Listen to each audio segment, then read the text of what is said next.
Hey, this is Matthew Hill here with Ponton for another VA Questions Live Q&A session. We are excited to be here. See, there's quite a few already. And I see, Tom, I just want to note that you somehow beat Radio Killer, which frankly, I don't think's ever been done. So congratulations to you. We are going to start off with just a couple questions we had from the community page. I appreciate all the questions that went up there. We're not going to be able to get to all of them, but just wanted to look at a few of them. One was of novel interest to us. A veteran has what's called functional neurological disorder, which is also known, or used to be known as, a conversion disorder. And basically it's a physical problem that is like a secondary manifestation to a mental health disorder. Carlos said he was diagnosed with the FND, excuse me, and his right side is weak to the point where he can't move his right arm or hand, right leg, and also has seizures. I'm 70% for PTSD, and I was told by doctors that this is most likely the cause. Should I file for PTSD increase, or should I file for the FND and loss of use? Any advice would be great. There's almost no information on FND and how to approach it. I'm pretty sure there are other veterans that could benefit from this information. So I like, this is a fascinating question, frankly, for multiple reasons. First of all, we had to do some research on the actual disorder. But second of all, I kind of like just seeing what Carlos is thinking as far as how do I present this to the VA? How do I make sure the VA understands what I'm going through? What do I need to do to plead this, to file a claim? His first question is, do I file an increase for the PTSD? He's at 70%. But I think he's looking to file for an increase due to this secondary disorder, the FND. So I would file the FND, the neurological disorder, secondary to his service-connected PTSD. He's also asking about, well, do I file for loss of use in addition to that? To me, loss of use goes to the rating, not to what's service-connected. Okay, so Carlos, you need to get the FND service-connected first, but then you're looking to the rating being so high that it's including the fact that you cannot use the right side of your body. Carol, any other thoughts on this? So to clarify what you said, you would file for loss of use of your right hand, which it sounds like he has, secondary as a complication of PTSD, weakness of the left side or whatever, a complication of the PTSD. So he would file for each specific problem he has as a complication of PTSD. So I think that's a more specific way to plead it. Right. I was just saying file for the conversion disorder overall, but maybe you file for conversion disorder to include these problems, because the doctor could also find that there's other issues you have with the conversion disorder that you might not be aware of. So Carol would say plead specifically for those loss of use. And I think the fact that you have them, it's blatant, and you do need to do that. But I would ask for the conversion disorder, or the FND in this case, to be the secondary disability you're saying is related to PTSD, because it's not the symptoms, it's the actual diagnosed disability.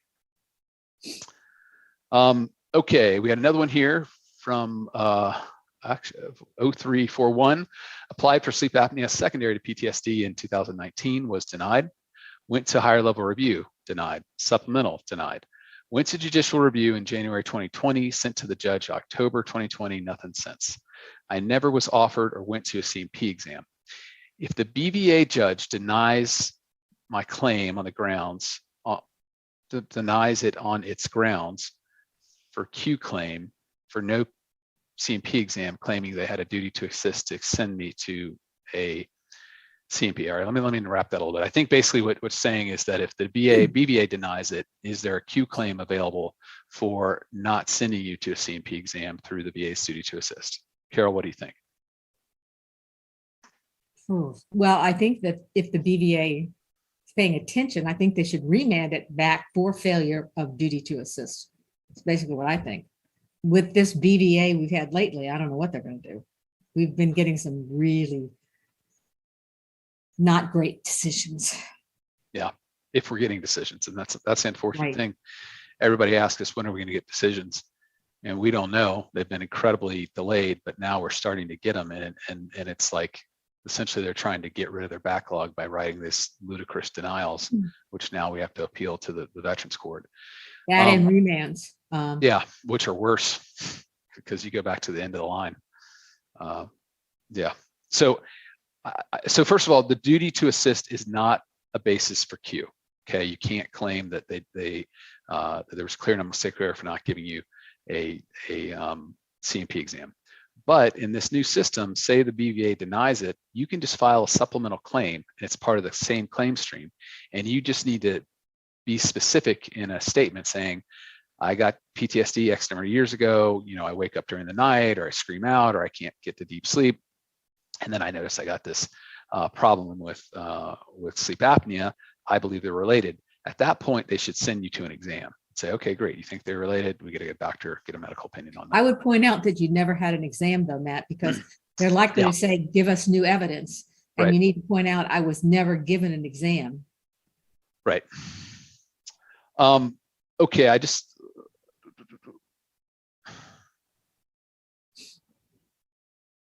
okay, so let's see, Tom, is there a way to fight the review as a duty to assist that was already done? Feel they wanted a doctor to counter mine since my family and neurodoc would hold more weight. Okay, so what he's saying is he went out, got his own evidence, got his one or two of his doctors to say, here's what's going on with him. This is why it's related to service, and you need to grant service connection. In theory, the VA has this concept called a fully developed claim, that if you submit all that evidence, they just need to make a decision. There's also another concept we just discussed called the duty to assist. In this case, this would be called the duty to sabotage, meaning that they gave you, the veteran, gave them all the information they needed to decide it. And instead of deciding it, they said, oh, look at this. This is new and relevant evidence. This is interesting. Let's get our doctor to comment on it.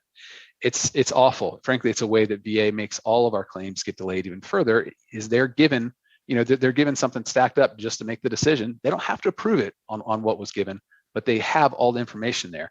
So unfortunately, no, this is very frustrating, Tom. You need to go get another opinion if they deny you, and hopefully your docs will go to bat for you, and I'd have them opine on the VA's opinions, which probably are not nearly as good as yours. So I feel your frustration on that. Frankly, it's frustration in the whole system on how they do things like that. Okay, let's jump in here. We got Nathan. I have an HLR for penile condition, and I went to the C&P exam and they submitted their info to VA. Now they scheduled for another C&P for an IMO. Now what? How long do I have to wait? I'm confused. So you went to a C&P exam on that issue. I'm assuming there's no other issues you have or in play here. The reason why they would schedule for another C&P is if they thought that first one was inadequate. But unfortunately, they're not telling you. They don't put it in the decision, or they don't put it in the notes. So I can't tell you why. But I think you just need to show up and give them the same information that you gave the first one to say, I mean, this is what's going on, and this is how it's functioning, or this is how it's interfering with my sexual life, and just go from there. I know it's frustrating. It's like you get close, you have all the favorable evidence, and then they throw you on the back of the bus again. So you just got to keep with it. Matt B, is migraine secondary to tinnitus or secondary to chronic fatigue syndrome a better option? Just thinking which one. Do you have an opinion on that, Carol? But you know me, I'd go with both of them because both can cause them. I mean, why limit yourself? I totally agree. Tom Dix, what to do if the VA has tried to get records from my doctor and he won't turn them over? I've already tried and he won't give them to me. Is there something I can do? His treating doctor will not give him records.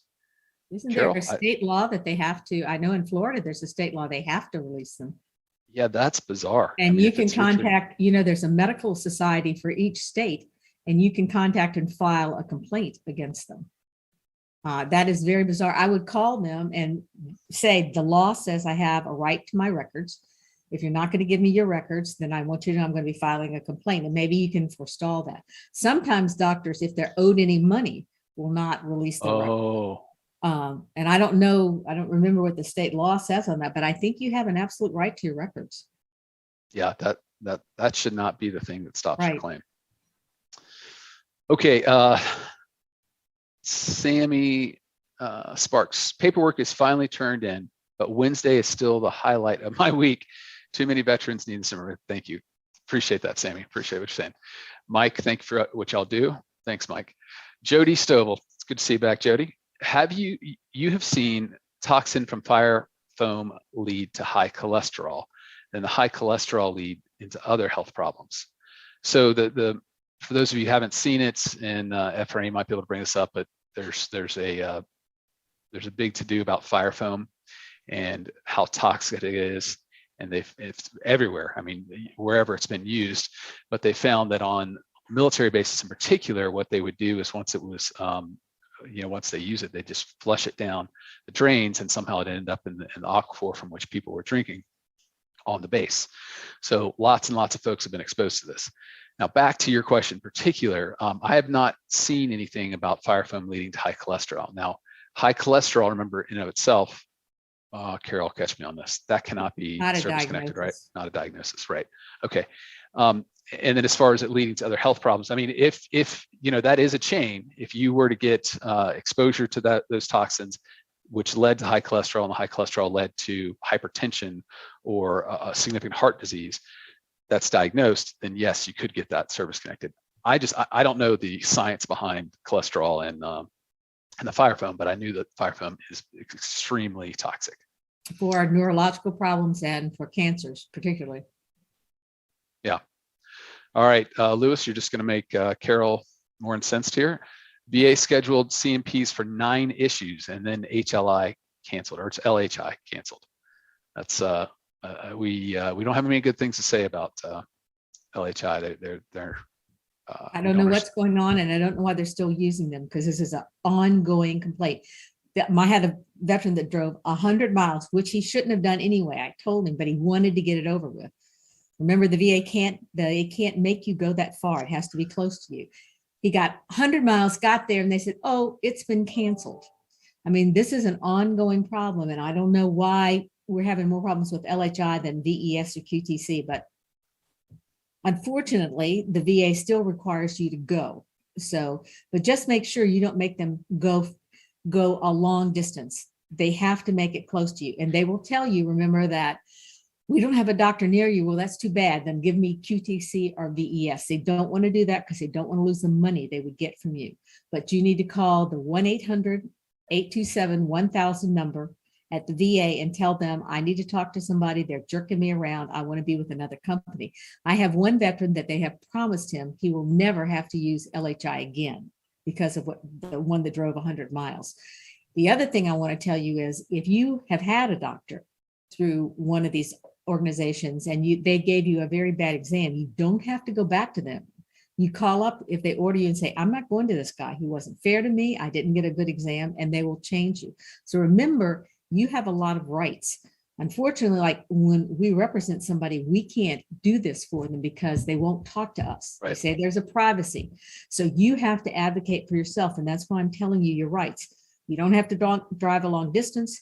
You need to make sure that they're reasonable in what they make you do, and that you have a doctor. If you have had this doctor and they're no good, you don't have to go back. Long answer. I was going to say that answer is worth rewinding and listening to again, just because she gave so much information. But you want to know the most impressive thing she did there? Did you hear how she just rattled off that phone number? Do you remember 20, 30 years ago when we all had like endless number of phone numbers in our heads? I think I've got like 3. It's my wife and my kids who have cell phones, and actually I got hers as well. But she still has that ability. She can just rattle off phone numbers. That's just it's amazing to me. That was probably the most important thing she said. But go unpack that, because LHI in particular, they're just money hungry, and they're going to send you wherever they can, and they're going to push you around, and you do not need to be pushed around. Right. Annette, I requested my C-file. I found my case was closed on 15th of April. I still have not received my C-file. Okay, so Annette, I don't understand quite how, I guess they sent you a letter maybe saying your case is closed. It wouldn't say your case is closed. It would have been a rating decision. Well, no, I think online. Remember how? Oh. And let me tell you, closed doesn't mean closed like we think it is. Closed means that they may have closed out one thing they were working on or looking into and gone into another, or nothing's happening. Right. So don't look at that as meaning what you think it is. But I would definitely call the VA and say, where's my claim file? What's the status? Okay. Because they may not have been working on that. Who knows what they're working on? Yeah, good. Thank you, Carol. Glenn Gold, thanks for getting here. Good to see you. How do you submit information to elevate your claim, for example, financial hardship, severe illness, etc.? So basically, Glenn's asking, how do you get your claim Well, in the Expedited. BVA, expedited, or in the expedited at the RO, and the BVA, it's advanced on docket. So Carol is the master at this. I mean, she this is kind of creative writing for her. You know, she can do the financial, she can do the illness, but then she's found all these other things to try to get them to push. But as far as, well, I'll let her kind of get to that in a second. But you just need to show, you know, financial hardship. You got to show something like you're getting evicted, their electric company's about to turn the lights out. I think you can kind of push IRS coming after you. Just any strong vendor or third party saying you owe us money. It can't be like, you know, unfortunately, like a credit card statement. I've never won with that, but anything you can get showing that, you know, and the credit card statement's been frustrating me because we've submitted them before to show how the veteran's living off a credit card because they don't have any other money, and the VA says, oh, well, you know, we can't help you just because you get yourself in debt. But a mortgage payment is huge as well. Severe illness, you're probably going to need a doctor to say that this is terminal, or some, if you're in hospice, a note from hospice saying that he's come to hospice because of this illness. All right, Carol, talk to us about a lot of them, but let me give you an example of problems I run into. So for the board, and the board is easier than the regional office, okay? The board, if you're 75 or older, if you have a terminal illness, and I have a guy who's in hospice, it's in the VA records, which are in the claim file. They denied my motion to advance on the docket because they didn't look at, they said there's no proof. It's all over the medical records. That's his basis of his claim, terminal cancer. So I suggest that you attach a copy of the doctor's report, hospice report, something to prove that. If a person has a Purple Heart, they're entitled to advance on the docket. If the person has ever been a POW, they're entitled to advance on the docket. Financial, I would attach that your lights have been cut off, the notice from the company. They're not going to take your word for anything. Right. If it's eviction, you need the eviction notice, a mortgage notice, anything that shows that's going on. So the BVA is very good at helping you, but they're not going to take your word. You have to have the document attached to your motion. So it's a motion to advance on the docket. At the regional office, it's called request to expedite, and there's an actual form, and I don't know the number, Frame, that this is something they changed recently, and you know the VA is form motivated. So wherever there's a form, you want to use it because they understand what the form is, and it usually gets processed. If you send in a letter, it could be tabbed as third-party correspondence, where if you send in the form, they know it's most request to expedite. And at the regional office, you have to be 85 years or older, but the terminal, all these other things apply the same. But please, even if the records are in the file, remember, they're not going to look for them. You have to prove it to them. Okay. Michael Finn, BVA merged my remand, I'm assuming with a new appeal, and closed out the old docket number. And now I'm back at the end of the line. Both are in legacy. Anything I should do or just wait it out? So this is a very nuanced question. In the legacy system, once you got a SOC, which was the final decision at the regional office, you had to file statement of the case. Statement of the case. Sorry, thank you. You had to file a VA Form 9, which was the appeal to the board. Once you file that, the date you file that is like the date you have in line. Okay, we've talked a lot about this. You know, what date is the VA on? Where are they? Well, when we're saying September 19th, that means the VA Form 9s that were filed in September 19th. What would happen is you'd go all the way up to the board, you'd wait, obviously, but then you get a decision. And if the BVA remanded your case, sent it back down to the RO for them to do something, and the RO, I think it was like 93% of the time they would deny it. So then you automatically get put back at the board. Back in the legacy system, your case would not go to the back of the line of the board. You would have an old VA Form 9. So it would go all the way up to wherever that VA Form 9 is in their system. So you don't get penalized for them sending you a remand. Now, currently in the new system, if you get a remand, this is what Carol was saying is awful.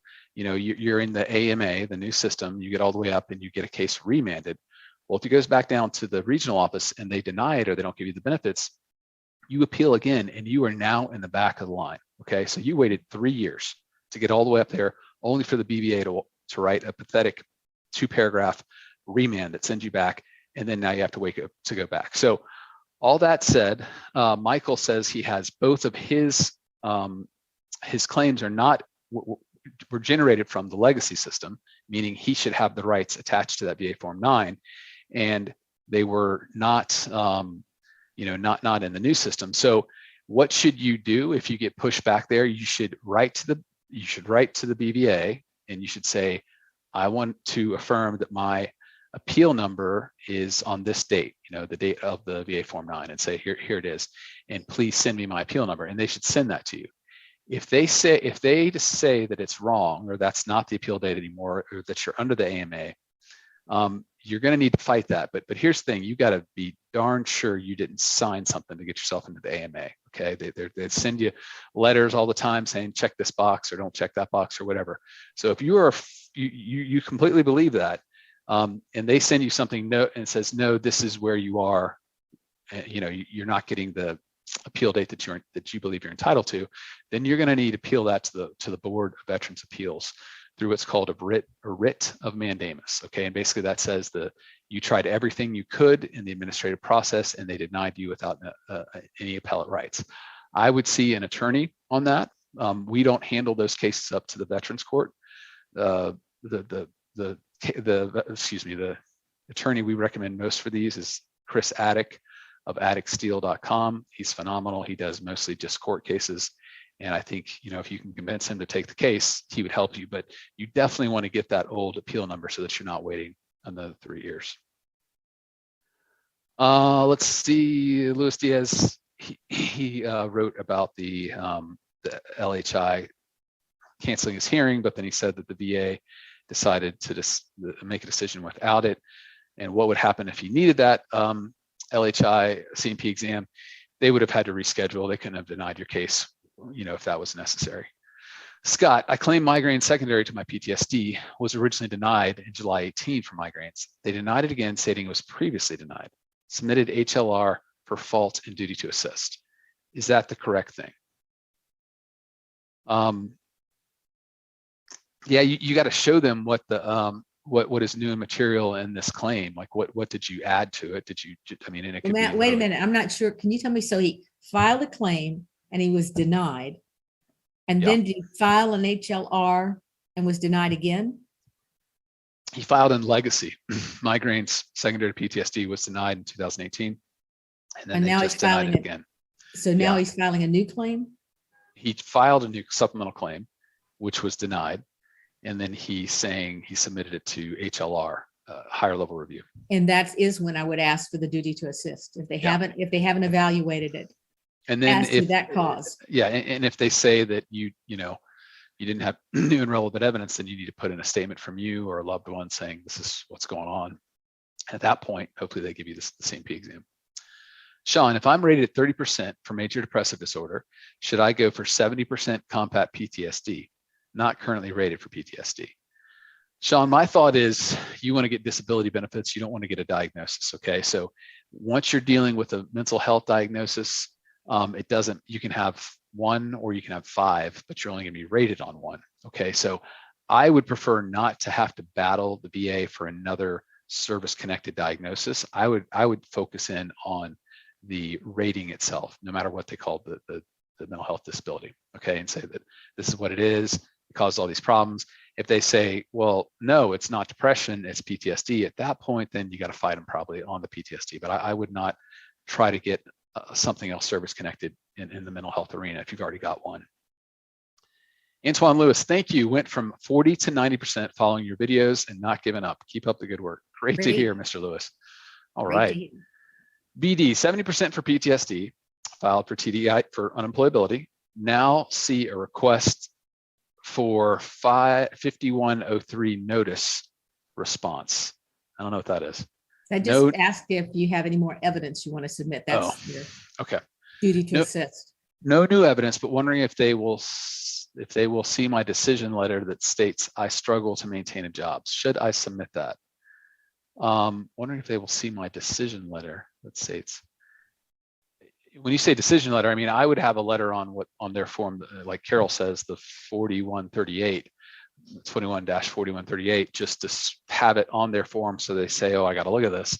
And that form would have, that would be more likely to be looked at than anything else, I think.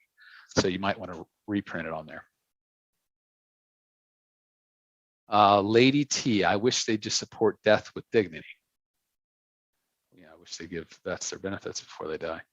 Glenn, do veteran spouses, 100% P&T, have student loan forgiveness as well? I've never seen that. Nor have I, but you do get I would ask a veteran service officer this, because you can I know that you can retroactively, Carol, so like if we went a Vietnam vet in his 60s and his kids went to school 40 years ago and he has paper proof of it, we can get that debt, either the debt wiped out or get him the money back for that. So, I mean, is the wife a dependent? I think so. I think she has a colorable argument. We've never seen that. So I would definitely, I would guess, talk to a VSO about that. And that, let me just I was going to make a comment about that earlier. I have a veteran who, he just won 100% and the VA is collecting his debt. And so I told him immediately, you need to call them and tell them you have been found 100% permanent and total, and they need to waive that debt. So there's still a lot of people that don't realize once you're found 100%, they will not collect that debt, but you need to call and let them know. Don't let them take the money. Okay. All right, Alvin B, when filing secondary claim, sleep apnea, what is your take as far as needing a nexus letter? I have plenty of documentation complaining of sleep issues while on active duty, retired 2 years ago. So Alvin, I would say this, if you have issues from service complaining about this, we're not talking about secondary condition. We're talking about, this is a primary condition that you're looking to get directly service connected. Okay. Right. So that to me is important, because you've got evidence of in-service, you've got a diagnosis now, but you still need a doctor, or they use nurse practitioners or whatever. But I prefer doctor if you can, to say, look, he was having these problems in service. This is when they first came about, first manifested. And now he has a diagnosis of sleep apnea. It's, one related to the other, and here's why. So you need that last thing, but this is direct service connection. Don't try to have them, if they can get you to tack that on to PTSD or rhinitis or something else, then they can attack you in a different way. Whereas here you have the two main components, the diagnosis and what happened in service. So in other words, what Matt's saying is it's much harder to win. They hate sleep apnea and they hate doing it secondary. And I have had in all these years only one at the regional office where they approved it. But if it's related to service, a direct service problem, which Matt just talked about and which this person seems to have, they do approve that. And you will get that sometimes from the VA doctors themselves. So that's a much easier claim to win. So don't allege that it's secondary to anything else. Go with the direct service connection. Louis C, always good to see you. 1972, 5 months in a naval hospital. It appears I was diagnosed with depression, was never told, and I'm delayed again for my PTSD claim. Has depression. Can I go back to 1972? So the normal rule is that you can go back as far as the latest claim or when you received the diagnosis, whichever was sooner, you say, Carol? Like whichever one was last done, okay? There are plenty exceptions to that. The exceptions are kind of hard. The exception you would be looking for is under 38 CFR 1.16C. So 38 CFR 3.156C. Sorry, it's 3.156C. And what that says is if there are new records of service added into your file after initial claim, then you can go back. But so that's the rule, but we got to walk through here, okay? I don't know when you first filed. You can never go back before that first filing under this rule, okay? I also don't know if they had these records in your first claim. You'd have to look and see in your first claim, do they have all the service medical records? Do they have all the, service records themselves? And if they don't, and this is records that they never had before, then that's triggered. And that goes back to the very first claim on this issue, okay? If they had your records in the previous ones and they denied you and said nothing happened, then I think you got a Q claim there saying this said depression in here. Q claim's a lot harder though. But if it was in your record and they just totally denied it, that's what I would look to go for. So you can, Not easy, but in this situation, you might be able to do that.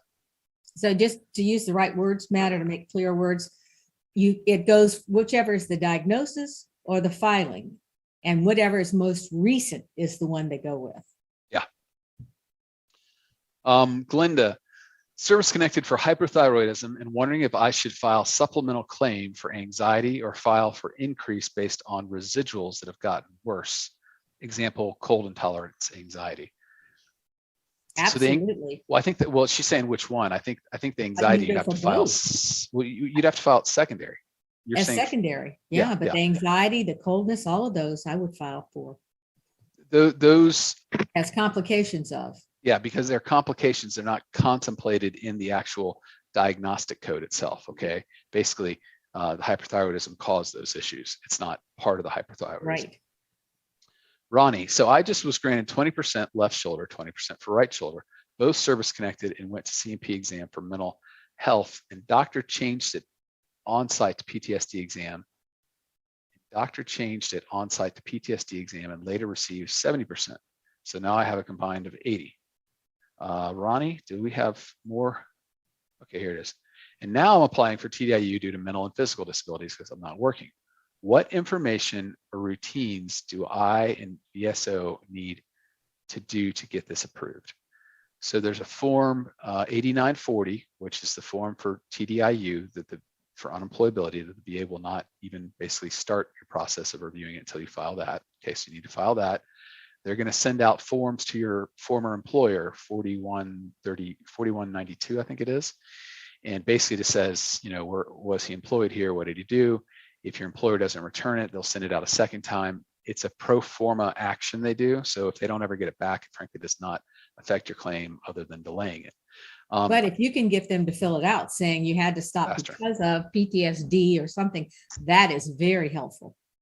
You may want to get a statement from somebody who worked with you, noting the problems you had, why you had to quit, why they had to fire you, or whatever happened. Yeah.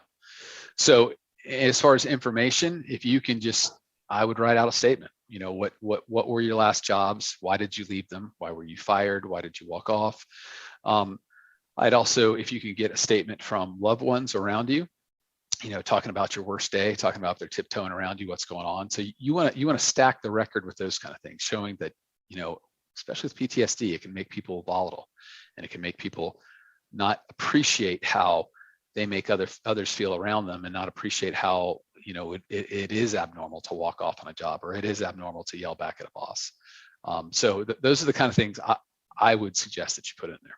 And remember, you also they're showing that there's some people that can get a job but just can't keep it. So if you're having problems, you're so depressed you can't get out of bed, so that you don't show up at work. So you need to show all of that. Is it you can't get a job, or you can't get a job and keep a job? So let them know exactly what was going on with you.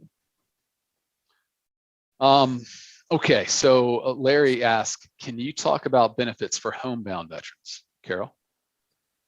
Well, homebound to me means that they can't leave the house. Now, that doesn't mean that you can never leave the house, but say you only leave it like to go to the doctor or some other emergency.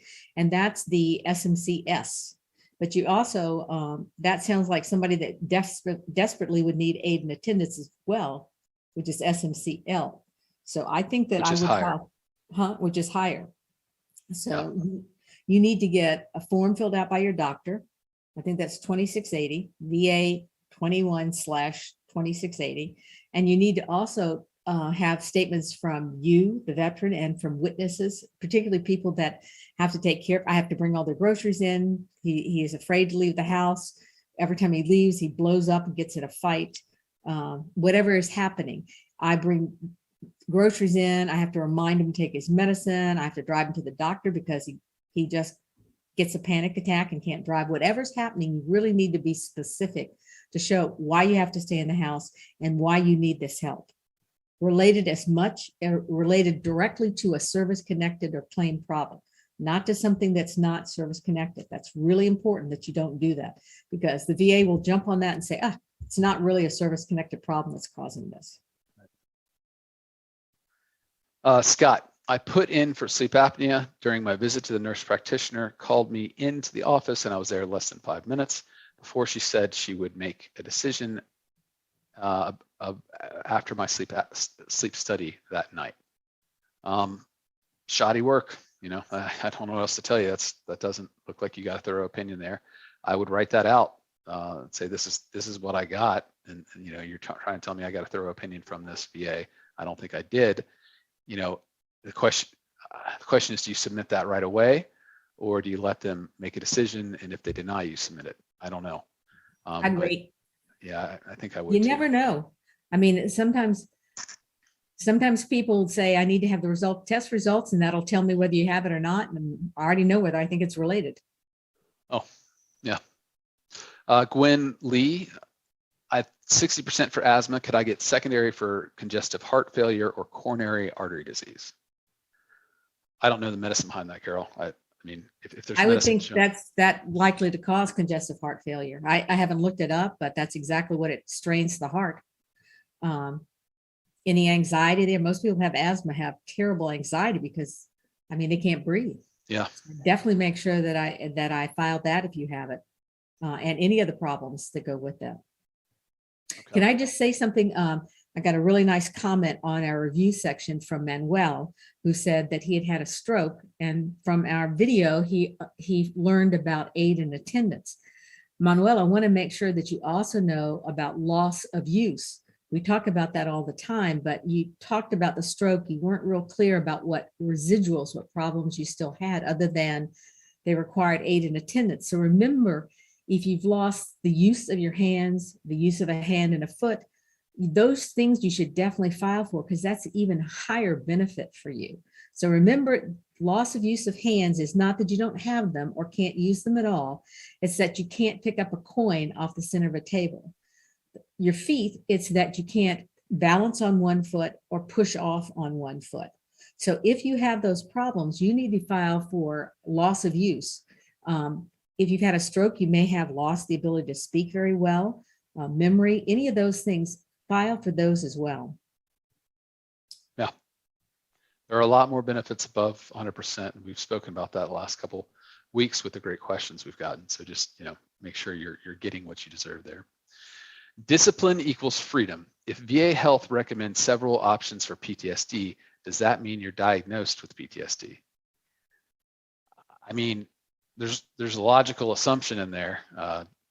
That I would say there is, but I would still want to see the medical records where they actually diagnosed you, and hopefully they did a full diagnosis, all the criteria, and walk through it. If they did that, that's very valuable for your claim. RG, current client, is there any VA appeals movement? I thought they were hiring more judges, thought for future movement. There apparently have been hiring. That got blocked. Basically, all movement on that got stopped with the last Supreme Court nominee. Now that person's through, supposedly that's up again. But again, we haven't seen anything from that, which is frustrating. I guess we have had a little bit of an uptick in decisions, but as Carol said, they've been mostly rotten. Yeah. So and we don't know what's going on. Remember, the board, we haven't seen anything, but we think we saw that Chief Judge was got axed, and there's supposed to be a new person nominated. But so is there somebody in there working now? Are they gone? I mean, that's what we don't know. And if there's nobody leading the ship, that's a bigger problem. Yeah, they don't care. Yeah, then all the sailors just screw around. Right. The VA. So, at the time when we need them the most, that they seem to be leaderless, which is just, again, short-sighted from the VA leadership, in my opinion. Ronnie, I am now applying for TDIU. Okay, we did this one. Okay, Louis C. again, also just diagnosed with hypertension. Doctor put me on lisinopril. It's all that one. It's all this useless stress, I think. What's the rating for that? Vietnam service. Hypertension is a rating to where you're most likely going to get 0 or 10%. You don't really get highly rated for that. But what happens is hypertension can be a devastating disease that causes all these secondary issues. And so you end up getting rated for a heart disease or kidney disease or something. So that's what you're looking for, to see if any secondary problems pop up there. This might be one of my favorite comments ever. Mike H. If there is a boxing match, Carol versus LHI, I got my money on Carol. You and me both, Mike.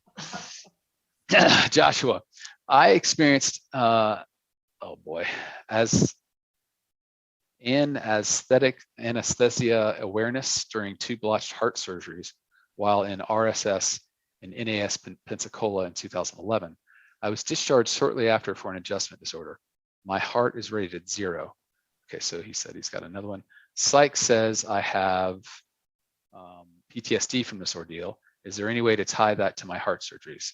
Yes, Absolutely. that is a traumatic event if I've ever heard of one.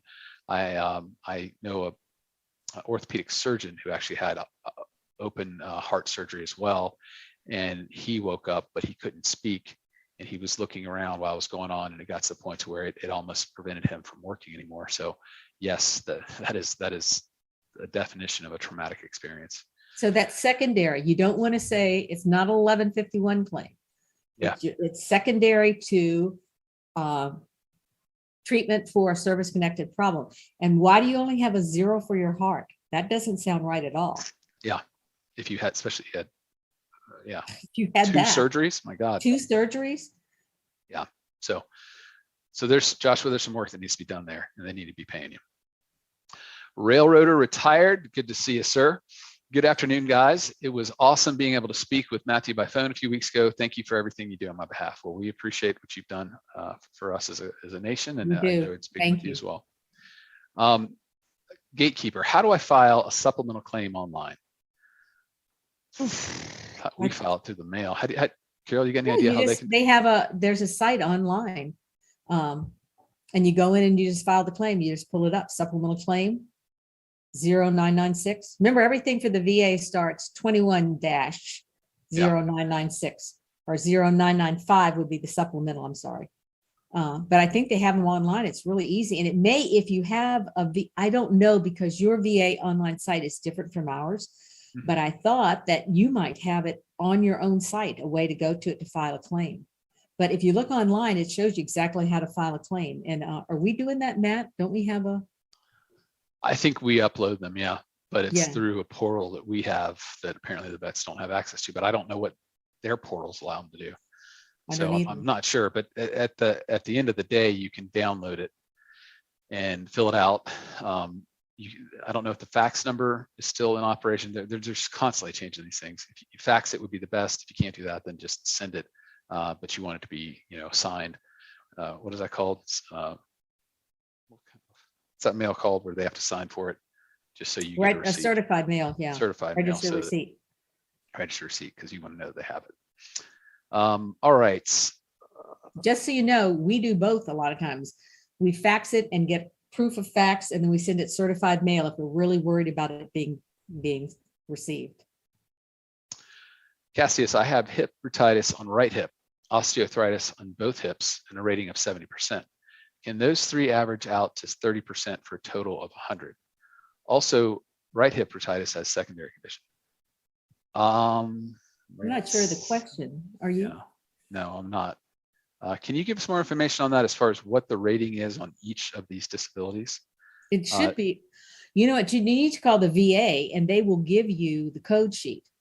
Remember, every time they make a decision, what you get is the narrative, but attached to that is a code sheet that shows you exactly how they coded it and what rating they gave for each one of those things and why. They don't send it to you, but if you call the 1-800 number, they'll send it to you. And that's really important, because then you can see exactly how, because we can't tell from the combined rating what they actually gave you for the underlying conditions. For each of them, yeah. Yeah. And if you can't do that on here, then go to our calculator and they'll show you, you got to put each and every one of them in, but then it'll show you what they combine. But he may have gotten 10 for one and 30 for another. Yeah. Or it's and then you get the bilateral factor, which gives you a little bit of bump up for each. Thuggish bone, is sleep paralysis a form of cataplexy? Sleep paralysis. I don't know the answer to that. I don't either. John Price, could you explain the difference between comorbidity and secondary health condition? Comorbidity sounds more like death to me than. Well, comorbidity is when you have 2 diseases that are related to each other, from my understanding. Yeah, so they're happening at the same time. So you could have depression, you could have diabetes, they're happening at the same time. And they're related? Well, they can't, that's the thing, they can be related, but it doesn't necessarily mean they're related. Where secondary health condition means that the first one caused the second one. Right. So that's you see that a lot in your medical records, but that just means it's parallel. Laws of human nature. I was wrongly rated at 30% for migraines when I met the criteria for 50. When I spoke to the claim disability doctor, he seemed genuine and then rated me at 30. Ridiculous. Filing for an increase. Okay, so this is an important point you got to remember. The doctor does not rate you. The doctor fills out their form, and the doctor doesn't know what their form means a lot of times, meaning like the doctor thinks they can be doing you a service, but they didn't check one box, and then all of a sudden the VA doesn't give you any benefits. He could check down for migraines. He could check that you have a migraine 4 times a week that lasts 3 hours, and you need at least 18 hours to recover. Okay, he could put all that in there, but there's a box that says, does this interfere substantially with the veteran's economic abilities? Or do you know what the phrase is, Carol? No, but it means ability to work, basically. Yeah, but basically it's like there's a phrase in there that it doesn't say that you're completely and totally unemployable, but it basically says that do the migraines interfere with your ability to work? That box has to be checked.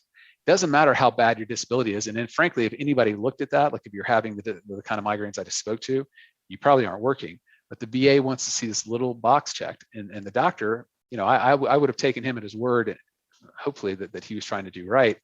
So when you go into the next CMP exam, you need to say, hey, doc, yeah, here's all the issues I have. That's documented, but please understand, since I've had this, I can only work 3 days a week, or I can only concentrate to where I'm working until the afternoon, or I'm missing so much work that I'm not as productive as I should be. You need to speak in terms of economic productivity at this point to get that 50%. And remember, the thing that we see often is the highest rating you can get for migraines or headaches is 50%. But remember, the VA won't look and if you're not working, the VA is still not going to look and see if you're entitled to unemployability. And if you file a claim, they probably aren't going to look at that. But if the record shows you have 50% for your headaches and you're not working, you should be entitled to having your case sent to the central office in Washington to see if you're entitled to unemployability anyway. So always make sure you file a claim for unemployability.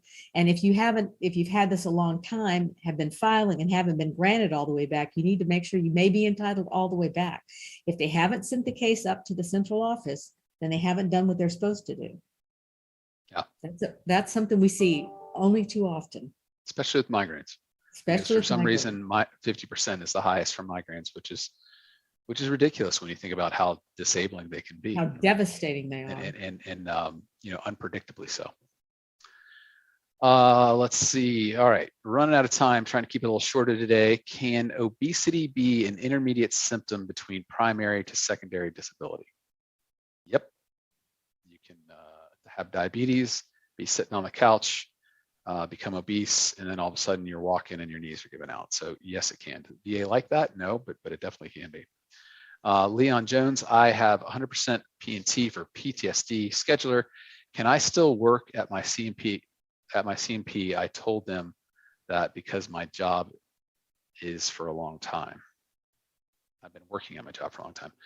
Let's forget all that. Can you still work? Yes. If you're 100% P&T, you can still work. Would that trigger in a mental health condition the possibility of a review?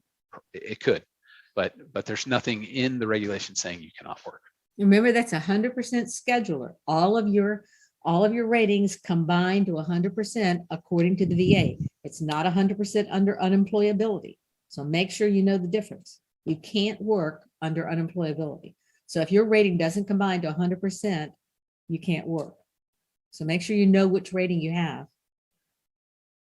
Okay, we got a lot, so I'm going to skip around here, and I wish we could answer all these questions because y'all ask so many good questions, and that's the problem. Good questions mean we talk a lot. Mano, do you have any updates on the proposed changes to sleep apnea things? The changes have they went out, they were published. People had a chance to do what's comment and question, and so I think that was like a 30-day, or I don't know how long that period lasts, but I understand that just closed. So now the VA has to go back and every single comment was made, they have to reply to. Okay, so that should take several months. They might try to railroad this and make it take, a couple months, but that usually, from my experience, has been anywhere from 6 months to a year. But we just got to see. There were a ton of comments on that, so that could very well be doing that. That could very well take some time. Okay, Ed, I had a heart attack from Agent Orange back in '91. Will the VA pay me for hospital payments I made? Is this too late? I believe it's too late if you're trying to go back to '91. That doesn't mean you shouldn't try. When were you granted? Yeah, This is well, something that if he was a yeah. blue water, he could have just been granted these benefits. Yeah, and then you should be able to get benefits almost back to that. Right. So yeah, make sure you've applied and make sure that the VA knew. Hopefully this was at a VA facility, and then they knew that you were getting treatment there. And the fact that you had a diagnosis of of a heart attack, then they should service connect that and then give you the benefits. All right, let's see, folks I haven't spoken with here. It's that time. Have you seen cases of service connection for multiple myeloma from Persian Gulf War? I have not, but they'd have to show why or where that disability came from under the Gulf War syndrome, even if it does have a known diagnosis. But I have not, and that'd be frankly interesting to see if you could win that. William, I would imagine that you could, because of the toxicity. I mean, it's definitely accepted for in Vietnam. Agent Orange, yeah. Yeah. William, I'm currently 50% started a claim with the VA VSO in Lake Nona. Hopefully I will get what I deserve to not being able to work. And I just started this process. So any information would be gratefully and helpfully appreciated. So this is where Carol says, go find your kitchen sink, get your crowbar, take it out and throw it in there. Okay. So 50% is hard to get to unemployability. You need to be at least 60 for one disability or 70 for combines. Okay. So you need to figure out with the disability you have, and I don't see that here, what else does that cause? As Carol was saying earlier, does it cause depression? Does it cause heart problems? Does it cause diabetes or problems to your joints? Find out what it causes so you can bump your rating up to get you to 60 or 70%. And then that way, I'm not saying you're going to win. It's not a shoe-in, but it's a heck of a lot easier to win when you're 60 or 70 than when you're just 50. Okay, let's see, running through here. Army, Navy, 34, have diagnosis of chronic PTSD with no documentation from service. Also suffered from depression, currently at 90%. What would I submit a claim regarding? Well, I mean, what we always talk about is if you're at 90%, I'm thinking you're not working. So I would submit an unemployability claim. Getting, again, with the depression and the PTSD, to get a higher rating, it's called pyramiding. You can't get both of them rated at the same time since they're both rated under the same diagnostic code. Okay, so you could apply for whichever one is rated and say it's 100%. I found it is extremely hard to get 100% rating for a mental health diagnosis, and that's why we usually go the unemployability route. Justine, 70% for anxiety. I just requested an increase and filed for new PTSD, sleep apnea, and back problems. I'm trying to get 100%. Any advice? If I get approved, do I get back pay? You get back pay. The rule, again, is you get back pay to the date you filed this claim. There's exceptions. You can go earlier than that, but that's the rule. Just filed to get increase. So it's going to be hard to get up to 100% scheduler or even combined, okay? Because you filed a new claim for PTSD, which again, that's not going to get you anywhere because you already have 70% for anxiety. Sleep apnea, if you win, you'll be at 50%. And then back problems, I don't know how serious they are, but unfortunately back problems are typically 20, maybe 40% rating, okay? If you have problems with your legs, radiculopathy due to the back, then that could get you a lot higher. But just shooting from the hip here, 73% for anxiety. If you get the 50 for the sleep apnea, the whole person theory, you are up to 85%. And then back problems are probably 20%, which is another 3% there. So you're at 88%, which gets you up to 90 combined. So you'd have to have some pretty serious problems with your legs to get you up to a straight 100. unemployability is the other route. Oh, look at that. Combat Craig's in the house. Hey, Combat Craig. All right, so I guess we got two more here. Let's see. James Ham, I've applied for secondary to tinnitus and hearing loss, vertigo, and insomnia with dizziness and staggering when walking, as well as when walking misstepping. I have 10% for tinnitus. This is one of those things. This is what's so fascinating about the rating system. Tinnitus is the highest rating. 10% is the highest rating you can get for tinnitus. Okay, but if you have what looks like vertigo or possibly Meniere's disease here, that can go right to 100%. You know, that is a huge step up in rating. So what you hit on here, James, is really important, is that, you know, you need to not see the disability just for what the diagnosis is, but for all the problems it causes. Okay. So if I were you, I would be hot on that, pursuing that. If it's vertigo that your doctors say, great. If there's a chance you have Meniere's disease, you know, you want to put in for that as well.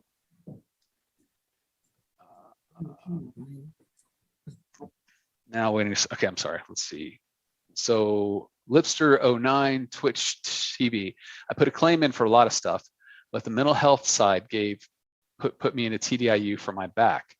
I have a physical exam tomorrow. Should I try to push the TDIU to that exam? Oh, I see what you're saying. So the mental health examiner said you can work from a mental health perspective, but you can't work at your back. Yeah, I would say, look, this other doctor, I think that the PTSD keeps you from working and the physical. They're saying it's just the physical. What do you think, doc? So yeah, I think that's great to put that in there. All right, we got so many good ones. It's hard to get away here. Let's see, Johnny White. Do I wait until other knee is rated to file for bilateral effector? Left knee is 10% filed secondary to right knee having degenerative arthritis. Well, he couldn't get it though, Carol, if he only has one knee rated, right?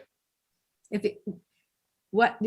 you think both knees are related, you file for both of them at the same time. Why do you wait? Yeah. He's talking about getting the bilateral factor. You don't apply for the bilateral factor; they just automatically put that in. So you don't need to worry about that. But yeah, what Carol said is, don't wait. You know, if you think you have one thing related to service, two things related to service, one thing related to another thing, put it in there. So let's see. Johnny White. I always use direct uploads. Screw the fax or the mail. Tell us what you really think, Johnny. Bobby P. Can one right hip cause 4 bilateral issues? The interesting thing about the bilateral factor is you just have to have an issue on your right side and your left side. And if you have one issue on your right side and 5 on your left, they all combine together in the bilateral calculation. So I don't know. So I think that's what you meant. But yeah, it's like we've seen that a lot before, where somebody will have, you know, they'll have what's it called? Cervical radiculopathy down their arms, and you know that'll be on both sides, but then they'll have scars, you know, from something happened in service on their left side, something going on with carpal tunnel, and then maybe an issue, orthopedic issue with their knee. Well, yeah, knee or elbow, and that can all be rated even if you just have one on the other. Okay, let's see. All right. Some of y'all have answered questions for me. We tried a while ago. Okay, Celtic Craps. Is it better to file multiple claims or secondary claims at the same time or separately? Carol? What if all your claims at once? If you think they're related, go ahead and file them. All right. Let's see if we can find a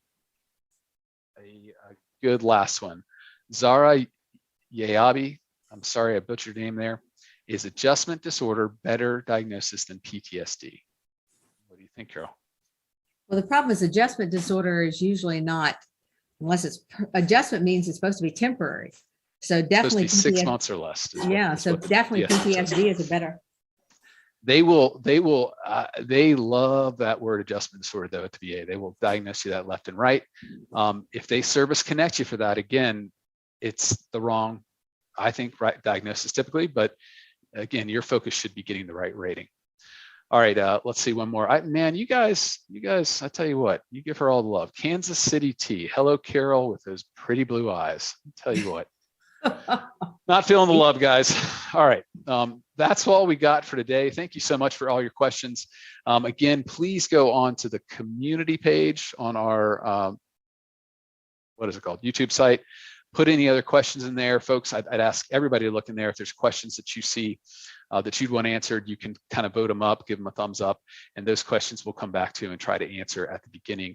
Because again, I know we don't get to everybody, and I wish we could, but we appreciate you all. We see you, see what you're going through, and we want you to know that you're not alone. And we enjoyed just getting to work with you on a day-to-day basis. Thanks so much.